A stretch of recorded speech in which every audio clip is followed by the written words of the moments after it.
सम्झो सभ खां पहिरीं बेसिक जेका field of the biology and some terminologies यानी कि उहे जेके ब्रांचिस त केतिरियूं छो त साइंस आहे हिकिड़ी उन में फिजिक्स केमिस्ट्री तव्हां पढ़ंदा आहियो पर हीअ लाॻापियल असांजी बायोलॉजिकल जेका आहे स्टडी सां लाॻापियल जेके असां बेसिक जेके fields of the biology and some terminologies उन जा कुझु अहिड़ा साइंटिफिक वर्ड्स हूंदा आहिनि जेके असांखे ईंदा त आहिनि पर जॾहिं उहे साम्हूं गुज़रंदा आहिनि त ख़बर न पवंदी आहे असांखे छाजे बारे में पुछा करे पियो ठीकु आहे। हाणे उन्हनि में सभ खां पहिरीं आहे छो त लाइफ स्टार्ट थी थिए सेल मां यानी कि सेल खे असां सिंधी में छा चवंदा आहियूं जीव घड़ो उर्दू में खुलिया चवंदा आहियूं उनखे cytology study of the cell structure and their functions यानी कि इहा बायोलॉजिकल फील्ड्स आहे जंहिंमें असां study of the cell structure and function यानी कंहिं बि जानदार जो को बि जानदार हुजे ॿूटो हुजे या जानवर हुजे छो त इंसान बि जानवरनि जे कैटेगरी में अचे थो त यानी कि असां हुनजी सेल जी बायोलॉजिकल जेका बि एक्टिविटी हूंदी आहे उनजो स्ट्रक्चर हुजे फंक्शन हुजे किथां स्टार्ट थिए थो ठहे कीअं थो कहिड़ा कहिड़ा उन में जुज़ा मौजूदु आहिनि कहिड़ा कहिड़ा उहे कॉम्पोनेंट्स आहिनि जेके मिली करे छो त तव्हांखे ख़बर आहे लाइफ जेका आहे सेल मां त स्टार्ट थिए थी पर सेल बेसिक पाण बि कुझु मादनि जो ठहियलु आहे खोड़ मादनि जो ठहियलु आहे जेके ऐं मादे जो बुनियादु एटम हूंदो आहे तव्हांखे ख़बर हूंदी त एटम खां वठी एलिमेंट्स खां वठी जेके मॉलिक्यूल खां वठी जेके आहिनि कंपाउंड ठहंदा उहे बेसिक जेके कंपाउंड आहिनि उहे ऑर्गेनिक मादा हूंदा आहिनि नामियाती मुरकिब हूंदा आहिनि हाणे उहे नामियाती मुरकिब जेके हूंदा आहिनि उहे मिली जुली करे नामियाती मुरकिब कहिड़ा हूंदा आहिनि नामियाती मुरकिब हूंदा आहिनि प्रोटीन कार्बोहाइड्रेट लिपिड्स ऐं ॿिया बि केतिरा ई नामियाती मुरकिब हूंदा आहिनि जेके लास्ट टाइम मूं तव्हांखे ॿुधायो त नामियाती मुरकिब छाखे चवंदा आहिनि जंहिंमें कार्बन ऐं hydrogen as a basic element तौर ते मौजूदु हुजे ठीकु आहे न वाह। उन खां पोइ अच्छा उहे जेके बायोलॉजिकल मॉलिक्यूल जेके असां चवंदा आहियूं या बायोकेमिकल चवंदा आहियूं उहे ऑर्गेनिक मादा हूंदा आहिनि नामियाती मुरकिब हूंदा आहिनि उहे जॾहिं कॉम्बिनेशन में ईंदा आहिनि जॾहिं फॉर्मेशन में ईंदा आहिनि त सेल जा मुख़्तलिफ़ हिसा ठाहींदा आहिनि सेल जा मुख़्तलिफ़ हिसा तव्हां पढ़ी चुकिया हूंदो मां सम्झां थो तव्हांखे ख़बर हूंदी सेल जा कहिड़ा कहिड़ा बेसिक हिसा हूंदा आहिनि सेल जा बेसिक जेके हिसा हूंदा आहिनि जेके एनिमल सेल ऐं प्लांट सेल खे असां डिवाइड कंदा आहियूं त प्लांट सेल में 4 हिसा हूंदा आहिनि ऐं एनिमल सेल में 3 हिसा हूंदा आहिनि उहो नेक्स्ट टाइम जॾहिं चैप्टर में वेंदासीं त डिटेल में पाण स्टडी कंदासीं त सेल ठहे कीअं थो स्टार्ट कीअं थो थिए उन खां पोइ उन जा कहिड़ा कहिड़ा हिसा जेके आहिनि उहे छा ठहियल आहिनि उतां खां लाइफ स्टार्ट थी थिए त मुकमल हिकिड़ो सेल वजूद में अचे थो त साइटोलॉजी में बि असां उहे जेके स्ट्रक्चर पढ़ंदा आहियूं जेके फॉर्मेशन में हेल्प कंदा ठाहिण में हेल्प कंदा यानी कि सेल जितां ठहे थो ऐं उन खां पोइ सेल जा उहे स्ट्रक्चर हर सेल जे पंहिंजे हिसे खे पंहिंजो हिकिड़ो मुकमल हिकिड़ो कमु रखियलु आहे उहो पंहिंजे कम में लॻो पियो आहे ठीकु आहे न उहा स्टडी असां छा में कंदासीं सेल में जॾहिं स्टार्ट वेंदासीं उन में कंदासीं उन जा थोरो तव्हांखे ॿुधाए छॾियां सेल जा 3 हिसा हूंदा आहिनि एनिमल सेल में कहिड़ा कहिड़ा हूंदा आहिनि ॿाहिरां हिकिड़ो परदो हूंदो आहे जेके असां चवंदा आहियूं सेल मेम्ब्रेन या प्लाज़्मा मेम्ब्रेन चवंदा आहियूं ठीकु आहे न उनजी साइंटिफिक टर्मिनोलॉजी बि हूंदी आहे जेके असां चवंदा आहियूं प्लाज़्मा लीमा साइंसी वर्ड हूंदो आहे ठीकु आहे उहो असां कोन था मेंशन कयूं उन खां पोइ ॿियो साइटोप्लाज़म अंदरि हूंदो अथसि सेल तव्हां जेकॾहिं पढ़ियो हुजे अंदरि जेको आहे जेके असां छा चवंदा आहियूं साइटोप्लाज़म यानी कि जेलिन मां पाणी जंहिंमें सेल जा मुख़्तलिफ़ हिसा जेके उहे तरनि पिया ऐं सेल जा मुख़्तलिफ़ हिसा अंदरि कहिड़ा कहिड़ा हूंदा अथसि न्यूक्लियस अलॻि हूंदो अथसि ऐं सेल जा 5 हिसा हूंदा आहिनि उन साइटोप्लाज़म में जेके पंहिंजो कमु रखंदा आहिनि यानी कि पहिरियों हिसो जेको आहे प्लाज़्मा मेम्ब्रेन या सेल मेम्ब्रेन साइटोप्लाज़म ठीकु आहे टियों हिसो न्यूक्लियस इहे 3 मेजर हूंदा आहिनि हर कंहिंजो पंहिंजो कमु रखियलु हूंदो आहे इहो आहे एनिमल सेल प्लांट सेल में वरी हिकिड़ो इहे 3 हूंदा आहिनि हिकिड़ो एक्स्ट्रा हूंदो आहे सेल बाल जेको सख़्तु हिकिड़े मादनि जो सेल्यूलोज़ जो ठहियलु हूंदो आहे इहे ॿाहिरां हिकु दीवार हूंदी आहे इहा सॼी स्टडी असां कंदा आहियूं छा में साइटोलॉजी में study of the cell structure and their functions अच्छा उन खां पोइ आहे हिस्टोलॉजी सेल ठहियो सेल ठहण खां पोइ जॾहिं पाण में ग्रुपिंग में ईंदा आहिनि उहे सेल त टिशू ठाहींदा आहिनि ऐं टिशू छा खे चवंदा आहियूं तांदूरनि खे यानी कि group of the same cell जॾहिं पाण में मिलनि पाण में जॾहिं सेल मिलनि था त ग्रुप ठहे थो त उहो टिशू ठही थो वञे ऐं टिशू खे असां चवंदा आहियूं उनजी स्टडी छा में कंदा आहियूं स्टडी ऑफ द टिशूज़ हिते मूं शार्ट लिखियो आहे छो त हिस्टोलॉजी बि हिकिड़ी वसी फील्ड आहे उन में एनिमल्स जा अलॻि टिशू आहिनि प्लांट्स जा अलॻि टिशू आहिनि असांजो जिस्म मुख़्तलिफ़ टिशूज़ जो ठहियलु आहे ऐं उहे टिशूज़ मिली करे छा ठाहिनि था ऑर्गन ठाहिनि था जॾहिं ऑर्गन ठहे थो त असांजे जिस्म में कहिड़ा कहिड़ा ऑर्गन्स आहिनि असांजे जिस्म में हार्ट बि आहे लंग्स जेके असां फिफड़ चवंदा आहियूं दिलि हार्ट जेके असां चवंदा आहियूं ऐं उन खां अलावा जेके लिवर आहे डाइजेस्टिव जेको ग्लैंड्स आहिनि स्टॉमिक आहे ब्रेन आहे इहे सभु ऑर्गन आहिनि यानी कि सेल ठहियो पोइ टिशू ठहिया टिशू खां पोइ ऑर्गन ठहियो हाणे ऑर्गन जॾहिं पाण में मिलनि था त हिकिड़ो सिस्टम ठाहिनि था फॉर एग्ज़ाम्पल जेको आहे जीअं असां डाइजेस्टिव सिस्टम असां चवंदा आहियूं हाज़मे जो निज़ाम उहो एलिमेंट्री कैनाल ते मुश्तमिल हूंदो आहे जंहिंमें असां खाधो खाईंदा आहियूं त उहो मुख़्तलिफ़ नाली हिकिड़ी ख़ासि नाली आहे जंहिं मां गुज़री करे मुख़्तलिफ़ मरहलनि मां उनखे पास थियणो आहे, उनखे हज़म थियणो आहे ऐं असांजे जिस्म जो जेको आहे हिसो बणिजी करे उहो असांजे जिस्म खे एनर्जी पुॼाए थो ऐं ख़राब मादा ॿाहिरि। हाणे ख़राब मादनि लाइ अलॻि सिस्टम ठहियलु आहे जेके असां चवंदा आहियूं एक्सरेटरी सिस्टम। त डाइजेस्टिव सिस्टम जेको आहे उहो हिकिड़े ऑर्गन जो आहे, उन ऑर्गन जो कॉम्बिनेशन आहे। माना शुरू थिए थो माउथ खां वठी, पोइ उनखे पाइप हूंदो, स्टॉमिक खां अलावा पाइप अथसि जेके असां इसोफेगस चवंदा आहियूं, या हिकिड़ो जेको आहे स्टॉमिक चवंदा आहियूं। उन खां पोइ स्मॉल इंटेस्टाइन, लार्ज इंटेस्टाइन ऐं मुख़्तलिफ़ जेके हाणे उन जा हिसा मिली करे ऑर्गन उन्हनि सिस्टम ठाहियो। इहो हिकिड़ो डाइजेस्टिव सिस्टम आहे। अहिड़े नमूने सां असां वटि वरी ॿिया बि केतिरा ई सिस्टम असांजे जिस्म में कमु कनि पिया, जंहिंमें नर्वस सिस्टम आहे, यानी कि दिमाग़ ऐं दिमाग़ सां रिलेटेड खोड़ जेके न्यूरॉन्स या रगूं हूंदियूं आहिनि, नसूं हूंदियूं आहिनि, स्पाइनल कार्ड, मगज़ी डोरी। हाणे इहे 2, 3, 4 हिसा मिली करे हिकिड़ो सिस्टम ठाहिनि था जेके असां चवंदा आहियूं नर्वस सिस्टम, यानी कि एसाबी निज़ाम, जेको असांखे महसूसु कराए थो ॿाहिरि जेके माहौलियाती जेका तब्दीली अचे थी, ॿाहिरि छा आहे, ॿाहिरि कहिड़ो तहरुक अचे थो, असांजे जिस्म खे कहिड़ी फीलिंग्स आहिनि, असां छा खाऊं था, छा पियूं था, उहे सभु असांखे फीलिंग्स जेके बि आहिनि, हवास, उहे 5 हवास जेको असां वटि आहे, 5 हवास कहिड़ा कहिड़ा हूंदा आहिनि असां वटि। सेंस ऑफ साइट यानी कि ॾिसण जो हवास, असां ॾिसंदा बि आहियूं त असांजो उहो जेको मुख़्तलिफ़ जेके कलरेशन आहे, शेप, शिकिल, सूरत, मुख़्तलिफ़ जेके बि आहे दुनिया जी जेका बि रंगीनी असांजे अखियुनि जे ज़रिए ब्रेन ताईं पुॼे थी ऐं असां उनजे हिसाब सां असांजो जिस्म वर्क करे थो। ॿियो जेको हवास आहे असांजो सूंघण जो हवास आहे। सूंघण जो हवास बि असांजो रिलेटेड हूंदो आहे नक सां, उन में सेल्स रिसेप्टर हूंदा आहिनि, उहो बि डिटेल आहे, उहो असां चैप्टर में वेंदासीं। अहिड़े नमूने सां उहो ब्रेन ते जेको नर्वस सिस्टम जो जेको पूरो कंट्रोल आहे पूरे जिस्म ते नर्वस सिस्टम में उन ब्रेन जो, त उहे 5 हवास सिस्टम जेके यानी कि 2 हवास मां तव्हांखे ऑलरेडी ॿुधाया आहिनि, बाक़ी 3 हवास कहिड़ा आहिनि, छुहण जो हवास बि आहे, ठीकु आहे, टेस्ट ऑफ जेको आहे छा चवंदा आहियूं चखण जो हवास, सेंस ऑफ टेस्ट, ठीकु आहे। उन खां पोइ जेको हूंदो आहे छुहण खां अलावा असांजो ॿुधण जो हवास, यानी कि 5 हवास असां वटि कमु कनि पिया। यानी जॾहिं उहो ब्रेन ऐं स्पाइनल कार्ड या नर्वस सिस्टम ठहंदो त उहो पूरो जिस्म असांजो वर्क करणु शुरू कंदो, असांखे महसूसु थिया त इहे सभु शयूं असांखे ब्रेन फीलिंग जेके कराईंदो आहे, ठीकु आहे। अहिड़े हिसाब सां हाणे इहे जेके हिस्टोलॉजी खां पोइ जेको ऑर्गन ठहिया, ऑर्गन जो वरी ऑर्गन सिस्टम आहे, यानी कि नर्वस सिस्टम, डाइजेस्टिव सिस्टम, ठीकु आहे, एक्सरेटरी सिस्टम, नेकाल जो निज़ाम, उन में खाधो जेको खाऊं था त उहो काॾे थो वञे, यानी कि एनर्जी असांजे जिस्म खे मिले थी, जेका जिस्म खां मिली करे एनर्जी जेको एक्स्ट्रा मटीरियल आहे जिस्म असांजो उनखे रखी नथो सघे, ज़हरीला मादा आहिनि उहे, जे यूरिया आहे, यूरिया खे बि असांजो जिस्म कोन थो रखी सघे, उनखे खाज करिणो आहे, त उन्हनि जे लाइ असां वटि किडनीज़ मौजूदु आहिनि, एक्सरेटरी निज़ाम मौजूदु आहे, लिवर उनजो कंट्रोलिंग सेंटर आहे, मेटाबॉलिक फैक्ट्री आहे हिकिड़ी। अची सम्झ में त हिस्टोलॉजी में असां सिर्फ़ु टिशू, पर जेके उहे टिशू मिली करे ऑर्गन सिस्टम ठहनि था। जॾहिं ऑर्गन सिस्टम कंप्लीट थिए थो, मुख़्तलिफ़ ऑर्गन सिस्टम कंप्लीट थी करे पोइ छा ठाहींदा, ऑर्गेनिज़म ठाहींदा। ऑर्गेनिज़म खे असां छा चवंदा आहियूं, जानदार। ऑर्गेनिज़म मीन्स जानदार, यानी कि असां लिविंग ऑर्गेनिज़म बि चवंदा आहियूं ऐं ऑर्गेनिज़म बि चवंदा, किथे बि लफ़्ज़ अचे त तव्हां सम्झी वञो त लिविंग ऑर्गेनिज़म आहे। अच्छा, उन खां पोइ आहे embryology, study of the formation and development, formation, development, growth of the embryo, formation, development, growth of the embryo. Embryo छा आहे, यानी कि आफ्टर फर्टिलाइज़ेशन, यानी कि मेल ऐं फीमेल जे सेल खां पोइ जेको असांजो जेको प्रोडक्ट ठहंदो आहे, कंहिं बि जानवर हुजे या ॿूटो हुजे, को बि जानदार हुजे, त उन जे जेको आहे उन प्रोडक्ट खे असां चवंदा आहियूं एम्ब्रियो चवंदा आहियूं, ठीकु आहे। उन जी स्टडी खे असां चवंदा आहियूं एम्ब्रियोलॉजी। हाणे एम्ब्रियोलॉजी में किथां स्टडी स्टार्ट थिए थी, मेल फीमेल जे जेको सेल जे मिलण खां वठी फर्टिलाइज़ेशन, उन खां पोइ उहो उन जी जेका डेवलपमेंट थिए थी, फॉर्मेशन पहिरीं फॉर्म में अचे थो, उनजी डेवलपमेंट थींदी, शिकिल वठंदो, शिकिल वठण खां पोइ उनजी ग्रोथ शुरू थी वेंदी, ठीकु आहे न। हाणे उनजी जेका स्टडी असां छा में कंदा आहियूं, एम्ब्रियोलॉजी। इहा बि हिकिड़ी फील्ड आहे छाजी, बायोलॉजी जी। उन खां पोइ आहे टेक्सोनॉमी। टेक्सोनॉमी में study of naming and classification. हाणे टेक्सोनॉमी बि हिकिड़ो जेको आहे बायोलॉजी जी फील्ड आहे, जंहिंमें असां दर्जाबंदी कंदा आहियूं। दर्जाबंदी सम्झो था, यानी कि क्लासिफिकेशन कंदा आहियूं। जानदार असांजे दुनिया में तव्हांखे ॿूटा बि मिलंदा, जानवर बि मिलंदा, करोड़नि जी तइदाद में असांखे वैराइटीज़ मिलंदियूं, ठीकु आहे। हाणे उन्हनि खे असां किथे किथे माना ग्रुपिंग ॾियूं, किथे रखूं। इंसान मच्छी जहिड़ो न आहे, उन जिस्म में अलॻि सेल आहिनि, ठीकु आहे न।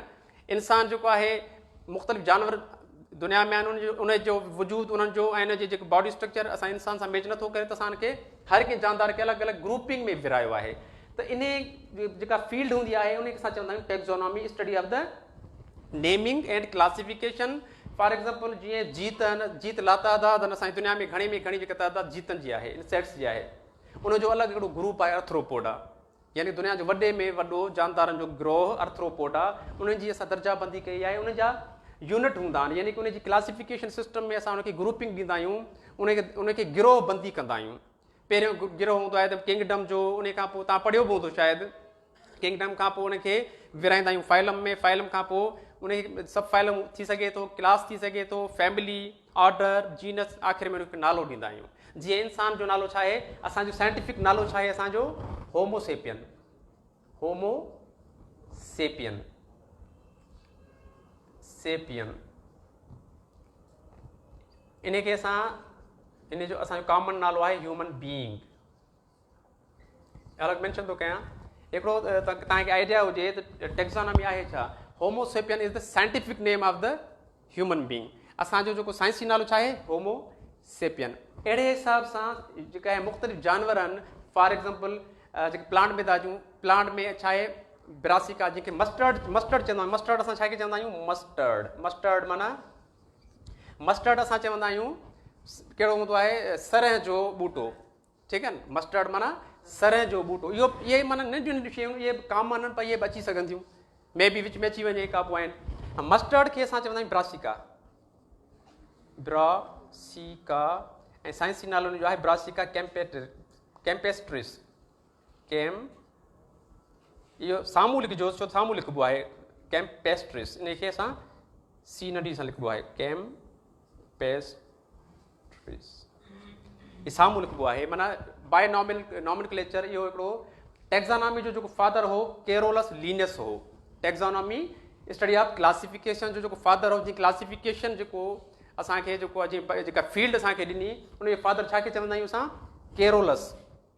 Carolus Lions. इहो बि अची सघे थो, कैरोलस लीनस। साइंटिस्ट हो, स्वीडिश साइंटिस्ट, बोटानिस्ट हो, कैरोलस लीनस। इन असांखे इहो निज़ाम ॾिनो हिकिड़ो टेक्सोनॉमी जो, इनखे असां चवंदा आहियूं father of the taxonomy. Carolus Lions छा आहे, फादर ऑफ द टेक्सोनॉमी, यानी कि study of the naming and classification जो जेको फादर आहे कैरोलस लीनस आहे। इन असांखे हर कंहिं स्पेशीज़ सां चवंदा आहियूं यूनिट खे, जेको दर्जाबंदी जो जेको यूनिट हूंदी आहे, आख़िरी जेको यूनिट हूंदो आहे, उनखे असां स्पेशीज़ चवंदा आहियूं। अॼु सम्झ में अहिड़े हिसाब सां जानवरनि में असां वेंदासीं त हर जानवर खे हिकिड़ो नालो ॾिनो वियो आहे, उनजो साइंटिफिक हिकिड़ो नालो ॾिनो वियो आहे। ॿ टे मां तव्हांखे ॿुधायां थो। फॉर एग्ज़ाम्पल असांजी हाउस फ्लाई आहे, जंहिंखे असां मक्खी चवंदा आहियूं, उनजो नालो आहे मस्का डोमेस्टिका। मस्का डोमेस्टिका या डोमेस्टिकस बि चवंदा आहियूं, टिका मस्का डोमेस्टिकस कॉमन आहे, छो त इहे शइ अची सघे थी तव्हांजे इन जेको आहे एग्ज़ाम में, ठीकु आहे भाउ। हाणे इहे चंद शयूं इन ते त ॻाल्हाईंदासीं, सॼो ॾींहुं लॻी वेंदो, इनखे छॾियूं था। हाणे थोरो अॻिते था हलूं। इकोलॉजी छा आहे, study of living organisms and it's relationship with their environment, यानी कि कंहिं बि जानदार जो असां मुतालियो कंदा आहियूं ऐं उन जे माहौल जो बि मुतालियो कंदा आहियूं, ठीकु आहे न। उनखे असां इको सिस्टम चवंदा आहियूं। Eco means environment, eco means environment यानी कि उन जानदार जो माहौल कहिड़ो आहे। को बि जानवर आहे, को बि ॿूटो आहे, को कंहिं न कंहिं माहौल में रहे थो, ऐं जंहिं माहौल में रहे थो उनखे असां इको सिस्टम चवंदासीं। इको सिस्टम में इहा फील्ड आहे इकोलॉजी, यानी कि मच्छी आहे त पाणी में रहंदी, ठीकु आहे न। पाणी जी जेको इकोलॉजी कहिड़ी आहे त उनखे छा खपे, उनखे जेको आहे मुख़्तलिफ़ उनजो माहौल कहिड़ो हूंदो आहे, मच्छी जो अलॻि हूंदो आहे, इनखे हवा न खपे, उनखे अलॻि हिकिड़ो सिस्टम ठहियलु आहे। त असां ज़मीनी आहियूं, ज़मीन ते रहण वारनि खे असां टेरेस्ट्रियल चवंदा आहियूं। त ज़मीन ते जेके बि हूंदा आहिनि जानवर, उनजी इकोलॉजी अलॻि हूंदी आहे, ऐं जेके ॿूटाउनि जी इकोलॉजी अलॻि हूंदी आहे, ऐं पाणी वारनि जी अलॻि हूंदी आहे। Study of the living organism and it's relationship with their environment, यानी कि जानदारनि जो मुतालियो ऐं उनजे बाहमी तालुक़, यानी कि उन जानदार जो उन माहौल सां कहिड़ो तालुक़ु आहे, उहो माहौल इफेक्ट उन ते कहिड़ो करे थो, या उहो जानदार उन माहौल ते कहिड़ो इफेक्ट करे थो। इन जी स्टडी खे असां चवंदा आहियूं इकोलॉजी। उन खां पोइ जेनेटिक्स आहे, study of hereditary characters. Hereditary यानी कि मोरूसी ख़ासियतूं, जेके असांजे जेके माउ पीउ, ॾाॾो नानो या जेको बि मथे जेका असांजी जेका नसुल अचे थी मथां खां, उन मां जेके कैरेक्टर या हेरिडिटरी जेके बि कैरेक्टर यानी कि ख़ासियतूं जेके ट्रांसफर थींदियूं आहिनि जीन्स जे थ्रू, ठीकु आहे न।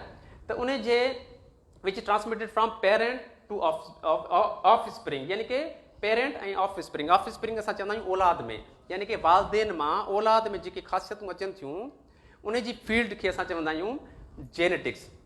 छा चवंदा आहियूं? जेनेटिक्स। ऐं जेनेटिक्स में लफ़्ज़ अचे थो जीन, ठीकु आहे न। इहो यूनिट आहे छाजो? Hereditary character. इहो यूनिट आहे हेरिडिटरी कैरेक्टर्स जो, यानी कि मोरूसी ख़ासियतनि जो, ठीकु आहे। अच्छा, उन खां पोइ आहे, इन ते बि असां घणो ॻाल्हाए सघूं था, इन ते बि असांखे टाइम खपे, असांखे तमामु घटि टाइम मिलियल आहे, अधु कलाक जो। मायोलॉजी, अच्छा माइकोलॉजी। माइकोलॉजी इहो बि कॉमन हिकिड़ो अथव, एग्ज़ाम में करे करे ईंदो आहे। Mycology study of the fungi plant. Fungi बूटा हूंदा आहिनि, तव्हां नालो ॿुधो हूंदो फंजाई, या खुंबी ॿुधी हूंदी, मशरूम, खुंबियूं खाईंदा पायूं, तक़रीबन जेके थर वारे पासे खुंबियूं खाधियूं वेंदियूं आहिनि, इहो ॿूटो हूंदो आहे जेको साओ मादो उन में मौजूदु न हूंदो आहे, यानी कि साओ मादो कहिड़ो हूंदो आहे ॿूटे में? क्लोरोफिल। इहे इन्हनि में क्लोरोफिल न हुजण जे करे असां इन्हनि खे इन्हनि सावनि ॿूटनि मां कढी रखियोसीं, अलॻि नालो ॾिनोसीं फंजाई, ऐं उनजी स्टडी खे असां माइकोलॉजी चवंदा आहियूं।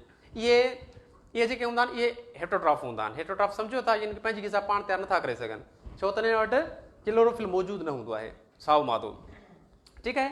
ऐं उनजी स्टडी खे असां चवंदा आहियूं माइकोलॉजी। हीअ बीमारियूं बि फैलाईंदा आहिनि, हीअ फ़ाइदो बि ॾींदा आहिनि, खोड़ अहिड़ियूं बीमारियूं। हाणे इन्हनि में हिकिड़ो फंजाई जो हिकिड़ो ॿूटो हूंदो आहे पेंसिलियम।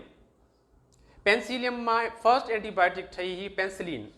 पेंसिलिन तव्हां लफ़्ज़ ॿुधो हूंदो, पहिरीं एंटीबायोटिक्स आई थिंक 1929 में ठही हुई। फ्लेमिंग हिकिड़ो साइंटिस्ट हो, उन ते कमु कयो हो, ऐं उन जेको आहे उन फंजाई जे ॿूटे पेंसिलियम मां पेंसिलिन ठाही हुई, फर्स्ट एंटीबायोटिक्स, उनखे नोबल इनाम बि मिलियो हो, ठीकु आहे। उन खां पोइ आहे phycology. Phycology study of the अलजी plants, यानी कि अलजी ॿूटा कहिड़ा हूंदा आहिनि? अलजी ॿूटा यानी कि जेके पार थोरो शाख मौजूदु न हुजे, पर उनखे क्लोरोफिल मौजूदु हुजे। इन जो ख़ासि जेको आहे सिंपल में सिंपल एग्ज़ाम्पल असां वटि बि हूंदी आहे, जेका असांजे पाणी जे दुबनि में या टांकी जिते असांजी पाणी जी हूंदी आहे, उन जे ओसे पासे सावाण हूंदी आहे, इहो अलजी जो हिकिड़ो क़िस्म आहे, साई अलजी जेके असां चवंदा आहियूं। इन खां अलावा इन खोड़ अहिड़ा जेके असांखे ब्राउन अलजी बि हूंदी आहे, रेड अलजी बि हूंदी आहे, समुंड में, असांजे दरियाउनि में, दुबनि में, उन जे मुताले खे असां चवंदा आहियूं फाइकोलॉजी। अॼु असन में उन खां पोइ आहे palaeontology. Palaeontology study of the fossil animals and plants, यानी कि जेके फॉसिल छा खे चवंदा आहियूं, हिते लफ़्ज़ थो अचे फॉसिल। फॉसिल माना उहे जानदार जेके पुराणे दौर में मौजूदु हुआ पर अॼु नापेद थी चुका आहिनि, जीअं डायनासोर आहे, उन जा जेके पार्ट्स या हिसा जेके जिस्म जा असांखे मिलिया आहिनि उनखे असां फॉसिल चवंदासीं। फॉसिल जेको हूंदो आहे यानी कि पूरो जानदार बि थी सघे थो, या उनजो को बि हिसो जिस्म जो थी सघे थो, जेको असांखे इंफॉर्मेशन ॿुधाईंदो पास्ट जी, उनखे असां छा चवंदा आहियूं? फॉसिल। फॉसिल फ्यूल छा हूंदी आहे? फॉसिल फ्यूल खे कोयले खे फॉसिल फ्यूल चवंदा आहियूं, छो त खोटराई जे दौरान असांखे कोयलो मिलंदो आहे, उनखे असां छा चवंदा आहियूं? Fossil fuel. यानी कि उहा शइ जेका नापेद थी चुकी हुजे ऐं अॼु असांखे उहा न मिले, उन जूं केतिरियूं जिन्सूं असांखे कोन थियूं मिलनि, खोड़ अहिड़ा जानवर असांखे नथा मिलनि, पुराणे दौर में मौजूदु हूंदा हुआ, त उनजी फील्ड आहे पैलेंटोलॉजी। इन खे ॿिनि ग्रुपनि में बि असां विराईंदा आहियूं, ॿिनि हिसनि में बि विराईंदा आहियूं, paleo zoology, paleo botany. Zoology में एनिमल जी जेका फॉसिल जेको एनिमल मिलंदो आहे त उनखे पेलियो ज़ूलॉजी में, ऐं फॉसिल प्लांट जीअं प्लांट जो हिसो हूंदो आहे उहो मिलंदो आहे त उनजी स्टडी असां छा में कंदा आहियूं? पेलियो बॉटनी में। अॼु सन में उन खां पोइ अचूं था पैथोलॉजी। पैथो असां चवंदा आहियूं डिज़ीज़ खे। पैथो मीन्स डिज़ीज़, यानी कि बीमारी। जेका डिज़ीज़ खे असां टोड़ींदासीं डिसईज़, अनईज़ी डिसीज़, अनहेल्दी कंडीशन, जंहिंमें जेको आहे बीमारी थींदी आहे त पोइ अनईज़ी माण्हू फील कंदो आहे, डिसीज़। इहे प्रीफिक्सिस सफिक्सिस हूंदा आहिनि हिकिड़ा लफ़्ज़नि जो जी फेर घेर हूंदी आहे, उहो बि तव्हांखे जेकर थोरो सम्झी वेंदो त तव्हां पाण ई सम्झी वेंदो थी छा जे बारे में ॿुधाए थो। Pathology study of disease and its causative agents, यानी कि स्टडी बीमारियुनि जी ऐं उनजे सबबु बणिजंदड़ उन जा एजेंट कहिड़ा आहिनि। For example malaria. मलेरिया जी बीमारी पैदा केरु कंदो आहे? कहिड़ो जानदार कंदो आहे? मच्छर। ऐं मच्छर जो कहिड़ो क़िस्म हूंदो आहे? एनोफिल्स। उन मच्छर जे क़िस्म खे असां चवंदा आहियूं एनोफिल। एनोफिल हिकिड़ी फीमेल हूंदी आहे, फीमेल मॉस्किटो हूंदी आहे, एनोफिल मॉस्किटो। एनोफिल मॉस्किटो मलेरिया जो हिकिड़ो जरासीम रखंदी आहे। इन वटि कहिड़ो कॉज़िटिव एजेंट कहिड़ो आहे? बीमारी आहे मलेरिया जी, डिज़ीज़ कहिड़ी आहे? मलेरिया, ऐं कॉज़िटिव एजेंट उन वटि कहिड़ो आहे? प्लाज़्मोडियम।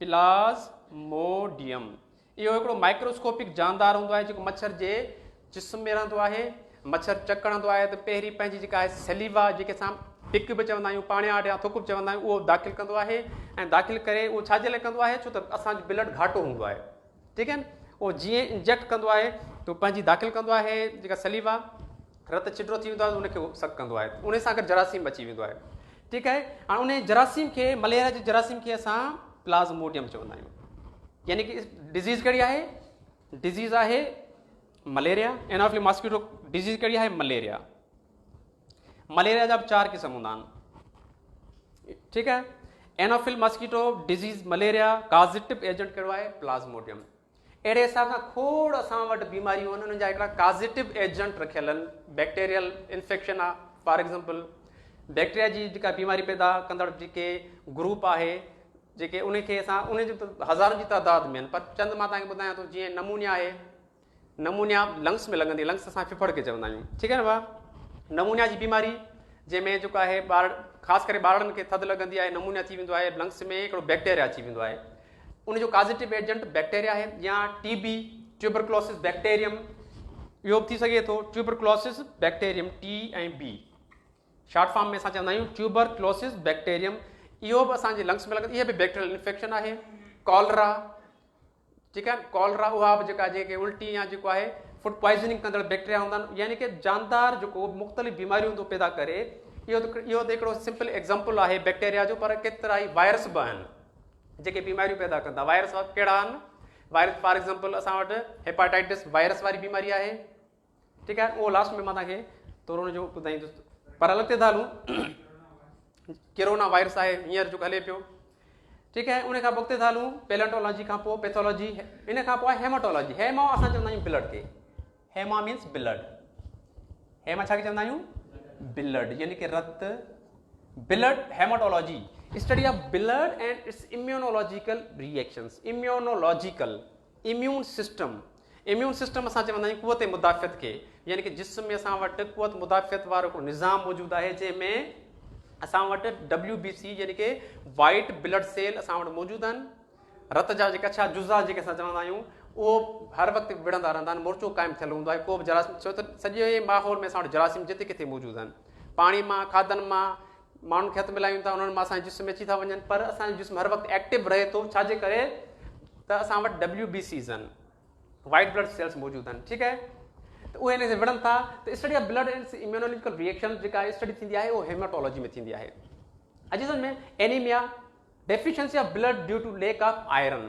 असांजे जिस्म में रत जी कमी थी वेंदी आहे त आम जेका कमी हूंदी आहे उनखे असां एनीमिया चवंदा आहियूं यानी कि ब्लड में आयरन जी कमी थी वेंदी आहे आयरन असांखे खाधनि मां मिलंदो आहे ठीकु आहे न असांखे पालक में साई पते वारी सब्जियूं उन्हनि में आयरन मिलंदी आहे खोड़ असांजे जेको आयरन जा जेके जुज़ा असांजे वञी सेल ठाहिण में हेल्प कंदा आहिनि जेके असां चवंदा आहियूं छा चवंदा आहियूं RBC यानी कि रेड ब्लड सेल उन्हनि में आयरन ऐं प्रोटीन मिली करे हेमोग्लोबिन ठहंदी आहे iron containing protein in red blood cell RBC जेके असां रेड ब्लड सेल चवंदा आहियूं उन में हेमोग्लोबिन मौजूदु हूंदी आहे हिकिड़ी ॻाढ़ी टिकी अंदरि मौजूदु हूंदी आहे RBC में जेको ऑक्सीजन खे जज़ब कंदी आहे हिकिड़ी जेको RBC आहे उहो 4 एलिमेंट जेके आहिनि ऑक्सीजन जा उहो जज़ब करे सघे थी ठीकु आहे हेमोग्लोबिन जेको आहे उन में आयरन मिलंदी त प्रोटीन सां मिली करे छा ठाहींदो हेमोग्लोबिन जेके असां आमतौर ते HB बि चवंदा आहियूं HB घटि अथसि चवंदा आहियूं HB घटि आहे यानी कि ब्लड घटि आहे यानी जेकी मिक़दार हूंदी आहे असांजी बॉडी में ब्लड ग्रुप छा आहे 4 टाइप आहिनि ब्लड ग्रुप छा आहे